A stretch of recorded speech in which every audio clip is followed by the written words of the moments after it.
AIDB email address, okay? And then when you go in and get signed on, it's gonna ask you to subscribe to locations.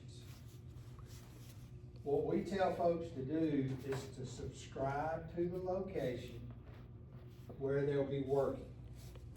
All right, don't subscribe to all. We run drills and practices all across every location, almost daily. Your alarm will be going off all the time if you subscribe to all.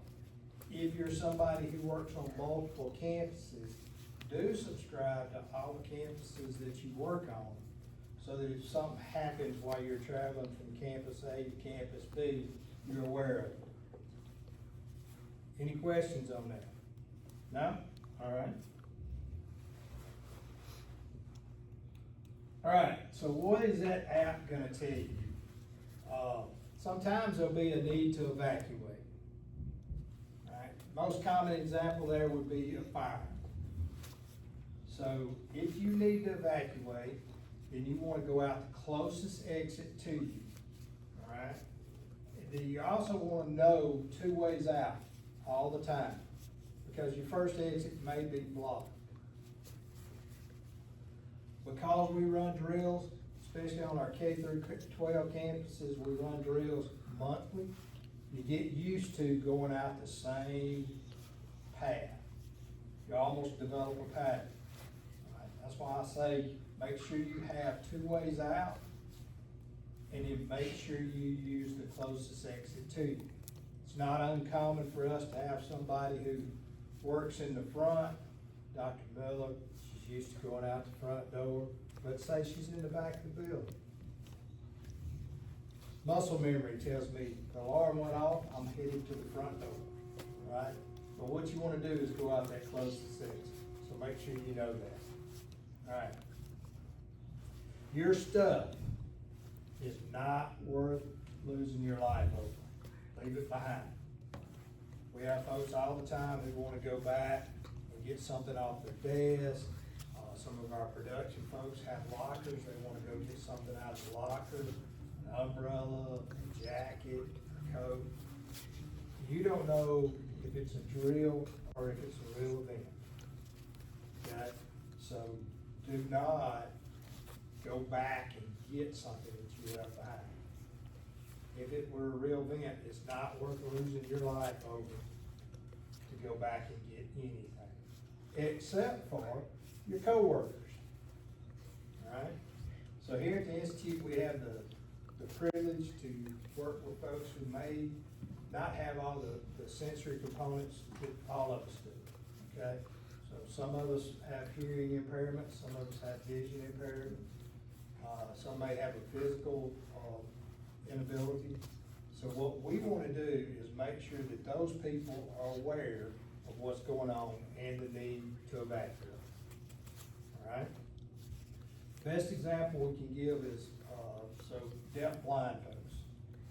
We have a lot of people who say, I don't know how to communicate with them for one reason or another. What we tell people to do is to go up, tap them on the shoulder, draw an X between their shoulder blades with your hand, and take their hand and put it on your elbow. You basically tell them, hey, we need to evacuate. All right, we need to get out of the building. And then you use what's called the elbow guide technique, and they will follow you out. Any questions? All right. So, once you're outside of the building, you need to go to a rally point. And this is important because, you know, we have people say, well, I made it out, everything's good. You need to go to a rally point. Anybody have an idea why? Head count. Head count, exactly correct. So head count works 2 ways. If you are somebody who's responsible for a classroom or you supervise other workers, you need to make sure that they got out of the building, right? If you had to go out that secondary exit, again, use my example, if I go out the front of the building right now, I've got Joe with me, right? We're used to going out different doors. we get counted at different rally points. We don't want you walking all the way around the building trying to find a rally point. You just go to an administrator at that rally point where you are, tell them who you are, where you would normally be, and that you're out of the building. Anybody know what a first responders, the first thing they're gonna do when they show up? They're gonna ask us, is everybody out of the building? Depending on how we answer that, their next action is decided, okay? So if we tell them there's still people in the building, they're sending the search party in to find those people. We wanna go find somebody who didn't make it out, but we don't wanna send somebody in looking for somebody who's eating popcorn on front watching the building burn, right?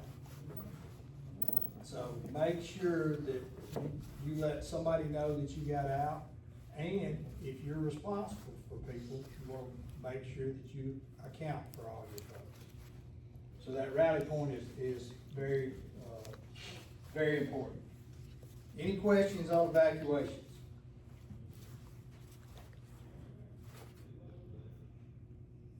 All right, severe weather. So with severe weather, obviously everybody in Alabama, we know about a tornado watch and a tornado warning, right? Anybody ever heard of a tornado emergency? We don't use it very often, but it can happen. We had a good example of this, in the last year down at Winterburg. We had tornadoes in Shelby County, Jefferson County, parts of Talladega County. We were under a warning, everything got canceled. Within 5 to 10 minutes of everything getting canceled, the tornado hit in Winterburg. So they didn't go to a watch and then a warning, right? They immediately go into a tornado emergency. You need to know that because you need to understand if you hear a tornado emergency, you got a shelter in place right where you are, right there. So watch, conditions are favorable, we're watching, right? Warning, there's been one sighted in what's called a polygon or in an area where you've got time to move to your safety point, right? Emergency means shelter now. So if you're at a K through 12 campus, we have designated tornado shelters on those campuses. We're gonna get you moved in as it's safe to do so. On some of the adult campuses, depending on where you are, in this building, we shelter on the ground floor, interior rooms, okay? So in the hallways, kinda like they did 100 years ago when I was in elementary school. Hey.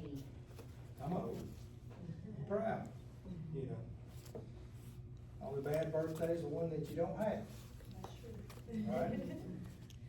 Alright, so, like I say, you just need to know where you're gonna shelter. If you're at a K through 12 campus, we get used to practicing going to shelter in those designated shelters. But we need to have an idea where we can go on the ground floor, interior room, just in case it pops up as a tornado emergency. Make sense? Alright. Alright.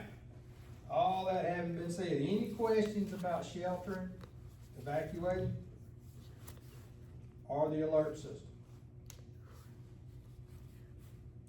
No? Alright.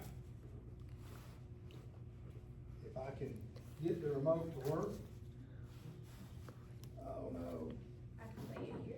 Alright, we're gonna show you a little video to talk to you about the industry for the blind. Alright, and after the video, I'm gonna introduce y'all to somebody, we'll go on a tour.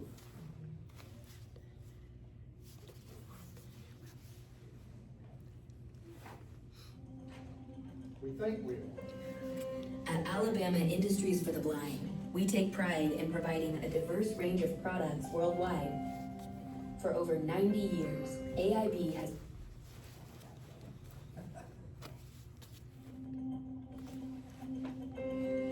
At Alabama Industries for the Blind, we take pride in providing a diverse range of products worldwide. For over 90 years, AIB has built a reputation for producing quality items to customer specifications, delivered on time, and at a competitive price. And our goods are made and services provided by people who are blind, deaf, or who have other disabilities. Whether it's sewing uniform ties for all branches of the U.S. military, screen printing university sweatshirts, selling remanufactured toner cartridges, or one of the other myriad of services AIB provides, we do it with pride. AIB started in 1932 when a teacher at the Alabama School for the Blind created a business with 5 of her graduates and some borrowed sewing machines. Today, AIB is one of the 5 largest industries for the blind in the United States, more than 280 employees strong. Our retail stores carry everything from office supplies to military gear to lab equipment and other specialized goods. Our Talladega and Birmingham sites produce sewn items like pillowcases and bedspreads, paper products like copy paper, notebooks, and loose leaf paper, household goods like mops and caddies, and a variety of individualized goods like tool bags, flight bags, and more. AIB also offers one-stop shopping for screen printing and embroidery. We use the latest technology and partner with colleges, schools, and the public to print or embroider items like shirts, caps, backpacks, and other apparel. And our volume pricing and extensive distribution means we always offer great pricing.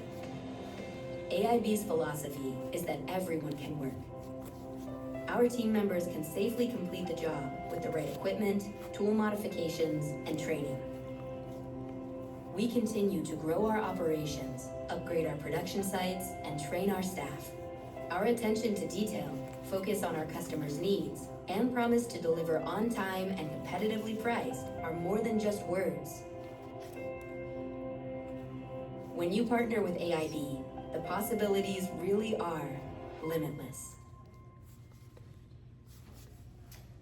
All right, so I'm gonna tell you a little bit about the industries. As the video said, we operate under what's called the Federal Ability One program.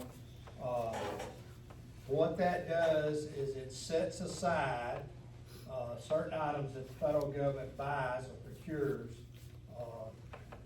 for purchase through agencies who are either associated with the National Industries for the Blind or Source America. We're associated with the National Industries for the Blind, and under that program, 75% of the direct labor hours for the products we manufacture have to come from blind individuals. Okay? I'm gonna introduce you to Joe Hill. Joe is the line leader for our paper department and one of our current blind workers of the year. He's gonna talk to you a little bit about the industries, and he's gonna take you on a tour of the industries. All right? Joe? Good morning.